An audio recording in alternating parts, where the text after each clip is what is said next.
Formation sur le parrainage, vous ne facturez pas assez et 2 autres erreurs majeures dans les demandes de parrainage. Erreur numéro 1, le jeu de l'ultimatum.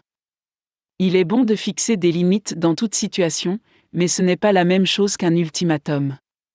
Un représentant commercial d'une entreprise vous a-t-il déjà posé un ultimatum?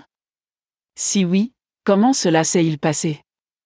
Les phrases avec ultimatum ne vous mèneront pas très loin dans la construction d'une relation avec votre sponsor potentiel. En revanche, elles pourraient vous valoir un non. Envisagez de ne pas utiliser ces phrases ou des phrases similaires dans vos conversations de parrainage. Si vous ne voulez pas signer aujourd'hui. Ou j'ai un autre acheteur, mais je pense que vous êtes plus adapté et. Ou vous devez vous engager aujourd'hui ou je vais devoir vendre à.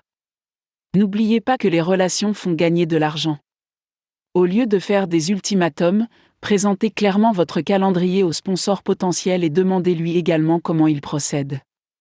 Erreur numéro 2, une vente de parrainage, ne pas facturer suffisamment. Mettre votre inventaire de parrainage en vente est une chose effrayante. En fait, c'est l'une des plus grosses erreurs que je vois commettre, car elle laisse supposer que votre prise initiale n'était pas juste au départ.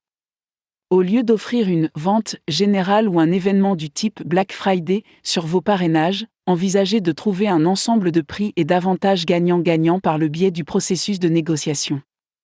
Vous devez comprendre qu'il n'y a pas de formule pour fixer les prix. Si l'on vous demande d'additionner les prix de vos avantages, vous parlez avec la mauvaise personne. Le parrainage est une opportunité marketing dont la meilleure description est que le tout vaut plus que la somme des parties. Créez une relation gagnant-gagnant avec votre sponsor idéal afin que l'expérience que vous créez ensemble vaille plus que l'argent.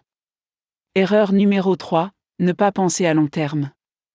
L'erreur numéro 3 est une erreur que j'ai commise plusieurs fois, et je la partage en dernier parce que c'est celle qui m'a coûté le plus de temps et d'argent en matière de parrainage. La plupart des sponsors recherchent des parrainages à long terme ou pluriannuels, et non un accord rapide et ponctuel. L'erreur que je commettais était de proposer des parrainages pour un seul événement, un seul webinaire ou un seul produit. Bien qu'il y ait eu d'excellentes opportunités de parrainage associées à ces propriétés et que les sponsors en aient eu pour leur argent, j'ai raté le coche en ne pensant pas à long terme. Au lieu de proposer des parrainages ponctuels ou spécifiques à un événement, envisagez des accords pluriannuels avec vos sponsors.